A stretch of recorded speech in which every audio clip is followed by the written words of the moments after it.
The time now is 8:30. Good Tuesday morning. This is the WLBB Community Voice here on News Talk 1330 FM 106.3. Also streaming live online at newstalk1330.com. And I'm your host, Colin Worthington. Rainy day today, rainy day tomorrow. I encourage you to keep an eye on the weather forecast. Could see some severe weather tomorrow afternoon into tomorrow night and into Thursday morning. Keep tuned to all of the Grady Communications radio stations. We'll keep you posted on that over the next couple of days. Well, it's been just over 12 months since the first case of COVID-19 was diagnosed in the U.S. Tanner Health System has been caring for sick patients, sharing health information to keep neighbors informed and safe, and now leading vaccination efforts in the community. My guest this morning, Katie Gutierrez, is a Carrollton native. She's worked at Tanner for 17 years. I want to verify that, 17 years. Correct, 17 years. Is it 17? Honestly, I didn't think you were but 26 years old, so I thought that was a little odd. Well, thank you. Yeah, and has a Bachelor of Science in Medical Laboratory Science as well as a Master's degree in Public Health. Katie is an infection preventionist with Tanner Health System, and kind enough to give us the update this morning. We've tried to do these update shows at least once or twice a month over the last year, and we've met several of people in the infection prevention specialty over at Tanner, and Katie is at least one of maybe four that we've talked to over the last year. Appreciate her coming back on the program with us. Let's start out with the capacity, Tanner capacity. Are you aware, do you know the number of patients right now that are being treated for COVID? Currently we have, let's see, as of yesterday's numbers, we have inpatient-wise, for confirmed cases of COVID throughout the healthcare system, we have 6. And then for suspected cases, we had 7. And 6 cases, I mean, that number's dropped significantly. It really has. It really has. Yeah, so we're not worried about capacity at this point anymore, because that was a big concern. And one of the bigger concerns, throughout this whole thing was capacity, that you guys would be eating out of home. And absolutely. In the beginning, I think everybody was kind of on pins and needles, worried about, supplies and capacity. And in the last few weeks, our numbers have decreased significantly. Well, keeping with the good news, how is the COVID-19 vaccination process going with you guys right now? The vaccinations are going well. We've given out approximately 13,000 shots, and these are administered to our neighbors, our community, and staff. That number includes 1,000 shots which were given to school staff from Carroll County Schools, Carrollton City Schools, Oak Mountain Academy, and Oak Grove Montessori. We have more shots planned for this week, which include Bremen City School staff. And we are scheduling vaccination clinics as soon as we receive vaccine from the Georgia Department of Public Health. A lot of our staff have expressed that it's just a great experience for them to see the smiles and hear the thank yous from our community for these individuals who are excited to get their shots and hopefully get back to normal soon. Absolutely. You talked about you guys are waiting for additional vaccinations, so you can hand those out. I know that today at 4 o'clock, Governor Kemp's going to join Georgia Department of Public Health Commissioner Kathleen Toomey and Georgia EMA and Homeland Security Director Chris Stallings for an update on the vaccine. You guys have any idea what that's going to be about? Are they going to open up some new people, or just maybe tell us we've got some more vaccine for educators and other people in that group? Right now, I'm not sure what specifically they're going to be discussing. Hopefully, they'll be opening up more eligibility criteria. Yeah. Well, who right now is eligible after, I guess, the first two, I don't want to say 2 waves, but I guess the first 2 tiers. Tiers, there you go. First 2 tiers. Who is eligible to receive the COVID-19? So, Georgia residents, 55 years old and above, teachers, individuals with mental disabilities or medical conditions such as cancer, asthma, heart conditions, COPD, those type of medical conditions, healthcare workers, first responders, this includes the fire department and law enforcement, and residents and staff for long-term care facilities, and parents of children with complex medical conditions. Katie Gutierrez, our guest on this morning's Community Voice program. She is infection and preventionist at Tanner Medical Center here in Carrollton. What vaccine is Tanner administering in shots for the community, and has it been the same one the whole time? Yes, sir. Currently, we've been administering both the Pfizer and Moderna vaccine to our community and staff. We utilize whatever the Georgia Department of Public Health sends us, so supplies at times can be very limited. They're both approved by the FDA as safe and effective for emergency use against the COVID-19 virus.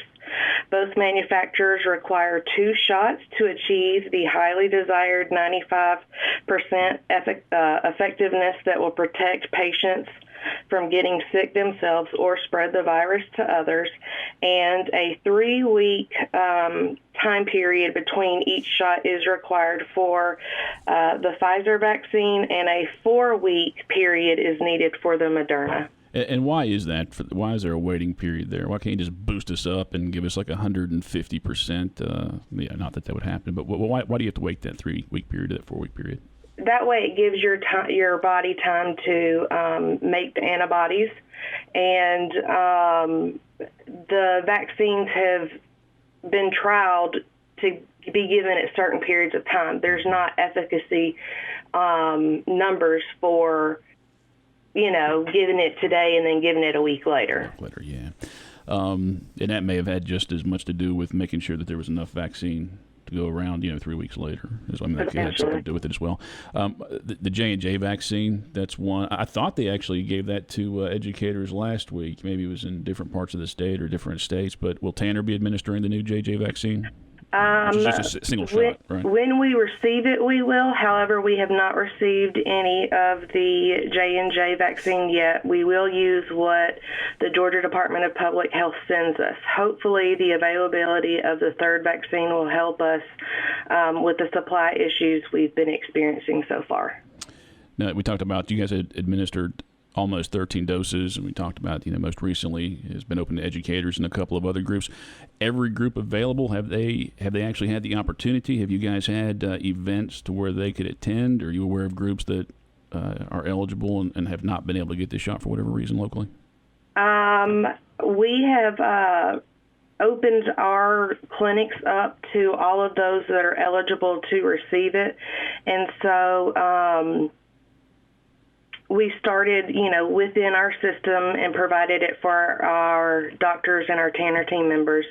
And then we had volunteers and come in and help us we followed the tiers that the Georgia Department of Public Health kind of outlined for us to do. And so we're just following those guidelines, and we're opening up clinics as we can so that we can get as many people vaccinated as possible. When you get that first shot, how are you, I guess you're guaranteed that second shot with Tanner. What is that process in making sure that these people do get that second one in a timely manner? So our process is when you come into the clinic and you get your your first shot. As you are checking out, they'll give you your vaccination card, and it'll have which vaccine you received, the lot number, the expiration date, and the date that you received your shot. And then they will also go ahead and schedule you for your second shot, which when we do those clinics, we already have the second date set up for the next clinic for those individuals. I guess before we go to the break, how do people interested in registering for the vaccine, how do they go about that through Tanner? Okay, so if someone is interested in getting the vaccine through Tanner, they can visit www.tanner.org/patient-visitors/vaccination-scheduling. Can you just go to tanner.org and find that? Will something pop up there? Yes, okay. There is a link that says like COVID updates. Good deal. And you guys will call them back, right? It's a waiting list? Yes, it's a waiting list, and as we have the vaccines available, they will send an email out to the people on the list so that they can sign up for a shot appointment. Good deal. Katie Gutierrez, our guest on this morning's Community Voice program, infection preventionist at Tanner Medical Center here in Carrollton. Time right now is 8:40. We're going to take our first break and come back and continue our conversation with Katie. Community Voice brought to you by Tanner Health System and Oak Mountain Academy here on News Talk 1330 FM 106.3. Travel, get-togethers, Sunday morning worship. COVID-19 has almost put a stop to our way of life. Vaccination is our best shot at getting back to normal. The COVID-19 vaccine is based on more than a decade of research. Trials show it's safe and can provide up to 95% protection when you've received both doses. Tanner is committed to making the vaccine as widely available as possible, giving you a shot at getting back to life. Until then, keep wearing your mask, washing your hands, and avoid gatherings. Learn more and get updates at tanner.org/vaccine. Oak Mountain Academy would like to invite you to join us for our 33rd annual Spring Gala. This live virtual event will be held on Saturday beginning at 6 p.m. Professional superstar auctioneer Seth Weiner will be our host for the evening. Seth will guide us through the live and silent auction portions of the evening and facilitate a variety of games where the winners take home prizes. If you love a good scavenger hunt, think you can name that tune, or are a bingo champion, you won't want to miss this free event. Register today at oakmountain.us for a virtual evening of fun, games, and entertainment.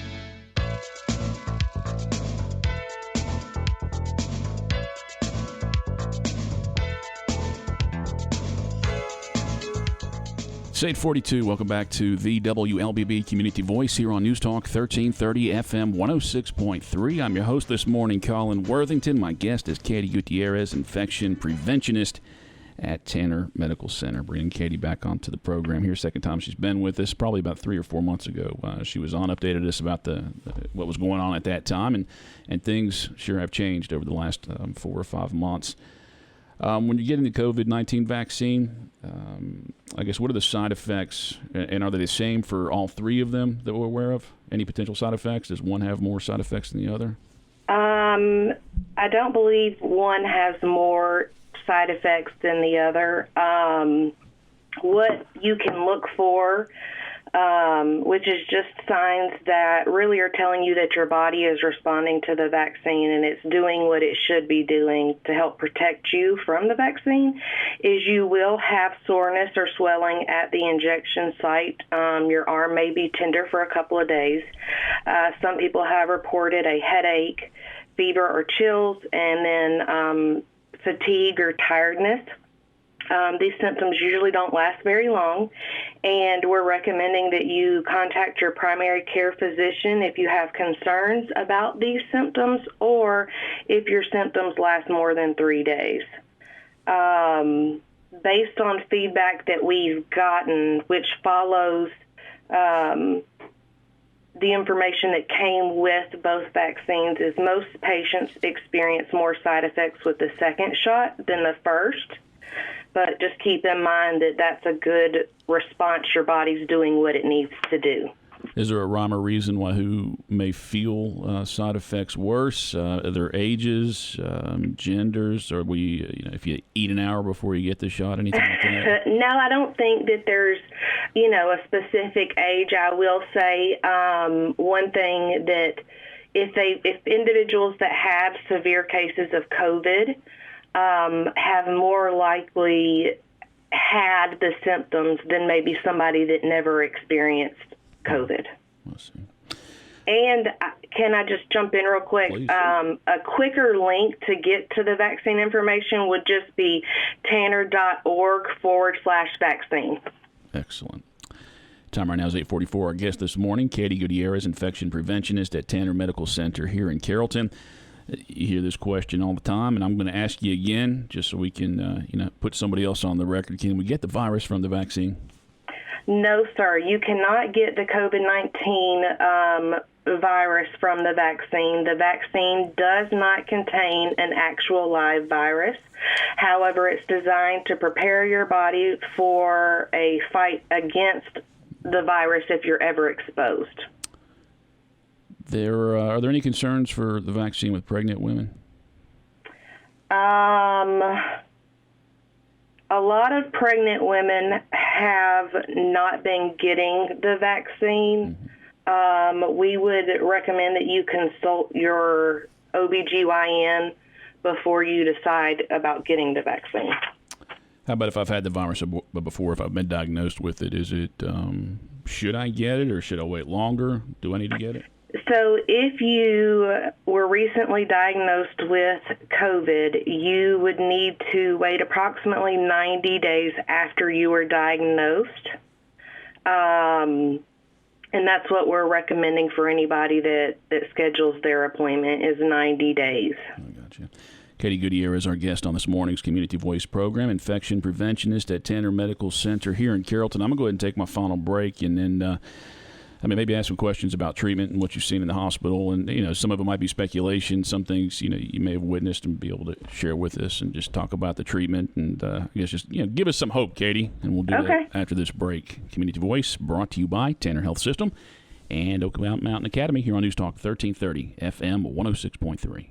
Travel, get-togethers, Sunday morning worship. COVID-19 has almost put a stop to our way of life. Vaccination is our best shot at getting back to normal. The COVID-19 vaccine is based on more than a decade of research. Trials show it's safe and can provide up to 95% protection when you've received both doses. Tanner is committed to making the vaccine as widely available as possible, giving you a shot at getting back to life. Until then, keep wearing your mask, washing your hands, and avoid gatherings. Learn more and get updates at tanner.org/vaccine.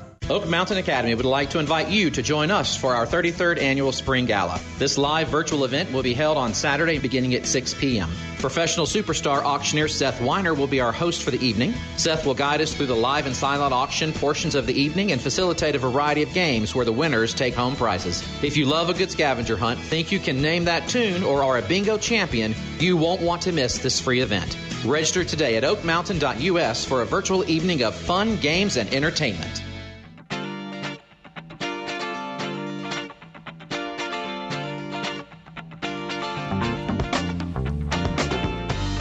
847, welcome back to the WLBB Community Voice here on News Talk 1330 FM 106.3, streaming live online at newstalk1330.com. And I'm Colin Worthington. My guest this morning, Katie Gutierrez. She's been with Tanner for 17 years as a Bachelor of Science in Medical Laboratory Science, as well as a master's degree in public health. She's an infection preventionist with Tanner Health System, and she's our guest on this morning's Community Voice program. I did mention that Brian Kemp's going to join a couple other health officials this afternoon at 4 o'clock and announce an update on COVID-19 vaccination distribution in the states. We'll stay tuned 4 o'clock this afternoon to find out what the changes, if any changes, are that are coming this afternoon. What are some of the current therapies that you're personally advocating as far as treatment for this, for COVID? Well, I know in our system we're still giving the remdesivir and convalescent plasma. And right now,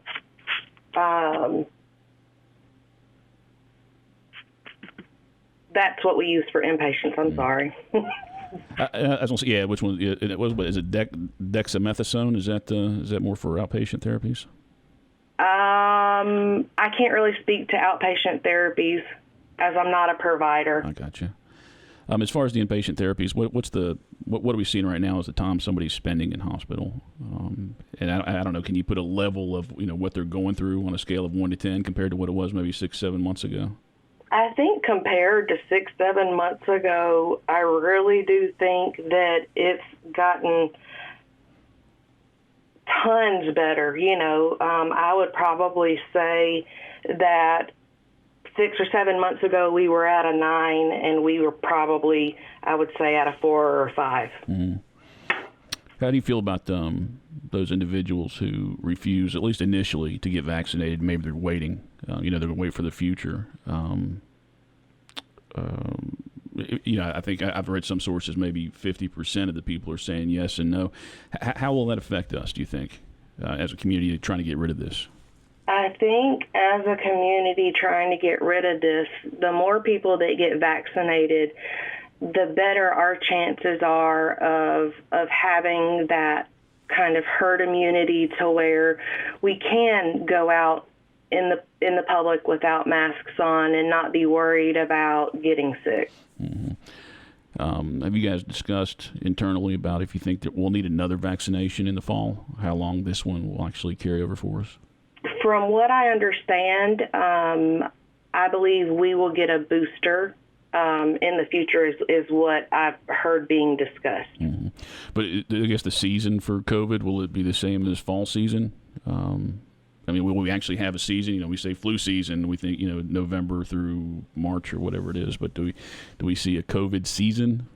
I'm not really sure that you could speculate that we would have a COVID season because coronavirus, there are multiple strains in the community as we speak, kind of the common cold for children, and children can get the common cold year-round. So right now I can't say that, you know, it's like flu season in that it would be from October to March. When people get the vaccination, I've heard some talk about, get that first shot or even that second one. I mean, and I've heard this quote 5 or 6 times. I've never felt this good in my life after that initial shot. Is that just the B12? Is that just, what is that that's giving them that boost? After the vaccine? Yeah, after they get the vaccine. Have you not heard that? Have you not heard people say? I have not heard that, but I bet you it's that euphoria of a little bit of relief. Yeah. I've heard people say that here locally. My father up north, he said it as well, and he didn't receive any. He didn't feel any other side effects. He didn't feel any. He's 73 years old. He didn't feel anything else. But he said after he got that shot, I mean, he felt great. I mean, I was picturing him, kicking his heels. All right. Well, that's great. Yeah. Now, there was a study released last week that suggests the presence of pollen can make a person more susceptible to COVID. Did you see anything about that? I have not seen that study. All right. I looked at the link between the powdery substance produced by plants and how it exacerbated the coronavirus. And according to the study, pollen shows the COVID-19 virus to gain a foothold when it suppresses the immune system's response to the virus. But I think anytime your immune system is suppressed, you open yourself up to get infected with any kind of virus. Sure, with anything at all. And did you hear Dr. Fauci this weekend? He kind of backed up on the 6 foot, maybe 6 foot won't be as necessary to get schools back open. So, I mean, I would think that would mean just in normal life. He said 3 foot is what he's kind of suggesting at this point. You see that something that Tanner would take on? I think as guidance it updates and as regulations kind of lessen up, Tanner will follow CDC in what they recommend. When they put that out. As far as the vaccines, if you had the choice, for whatever ones that are coming in, if you had the choice of all 3 of them, taking the 2-dose Modern or Pfizer or the J&J, would you have a choice? Would you make a choice? I don't. In my opinion, they all work great. I don't think that I would choose one more so than the other. I would just be thankful that I'm getting any. You know what I mean? That something's available. Absolutely. Yes, whatever's available. Yeah, because we do have questions. I mean, if people are going to go get this shot, I mean, I want to give them every reason to believe they should. So, and they do question, well, why, this one's a little bit different than this one. I mean, so you just, And I think J&J, they have certain guidelines. And so for J&J, we have to avoid giving it to certain people. So we kind of have to follow suit with what the recommendations are for each vaccine. Those people with maybe higher risk for, to pass away if they get COVID or anything like that? I mean, what would be the certain people? It's just like people that are more apt to have an anaphylactic reaction to a vaccine, right. Kind of following that route. They're more apt to have a reaction to the J&J. How many anaphylactic reactions have we seen locally for people getting the shot? Any of them? None. None at all? Okay. None. All right. We've got about 5 minutes left in the show. I just want to remind people one more time what you guys are doing with the shot and how people can set up for that if they are so interested. Has everybody you've given a first shot to received the second one at this point, or are we just waiting to move on to the next ones? Or I guess the teachers last week just received the first shots. The individuals that just received their shots last week still have to get their second. For the most part, a lot, I want to say probably 80% have gotten their second shot. That's a good number. I mean, 4 out of 5. Again, for people who are interested in registering to get the vaccine, they do need to go online. We're not taking phone calls or anything, right? No, we are not taking phone calls. They do need to go online. Again, they can find that on the Tanner's website, and you will receive an email as vaccines become available, and you'll be able to register for a time to come in and get your vaccine. Are the people who you guys call them back to set up the appointment, are you notifying them the number that you're calling from? Because I'm not a big fan of answering the number unless I recognize it. Usually the Tanner number is a 770-812 number. Okay, so it doesn't say Toccoa. No, it doesn't look like a foreign number. Yeah. Wrapping up our program here with Katie Gutierrez, infection preventionist at Tanner Medical Center here in Carrollton. Anything that you want to make sure that we touch on before we head out here? I just want to continue reminding people, disinfect your hands, wear your masks when you're out in the community, and be open to getting vaccinated. I think that it will really help us to get back to a normal way of life. Absolutely. And if, again, they could change. There's a chance they'll change. They'll open up the people who can get the vaccine later on this afternoon, 4 o'clock. There's a press conference scheduled by the governor. But as of right now, who are the people who can go on the website and register to get the vaccine with Tanner? Again, that'll be Georgia residents 55 years of age and older, teachers, any individuals with mental disabilities or medical conditions such as cancer, asthma, heart conditions, COPD, healthcare workers, first responders, including firefighters and law enforcement, residents or staff on long-term care facilities, and then parents of children with complex medical conditions. All right. Katie Gutierrez, our guest on this morning's Community Voice program, infection preventionist at Tanner Medical Center here in Carrollton. Thank you for giving us, catching us up. Thank you for having me. Absolutely, giving us plenty of information. We're going to post this program to the Facebook page later on this morning, probably about 11 o'clock. So if you missed any of it, you can go back and watch that show. It should be up on our website, the audio version at newstalk1330.com in about 5 or 10 minutes. Appreciate you listening to the program this morning here on News Talk 1330, FM 106.3. Stay tuned now for national news, followed by local news, and then Glenn Beck is on the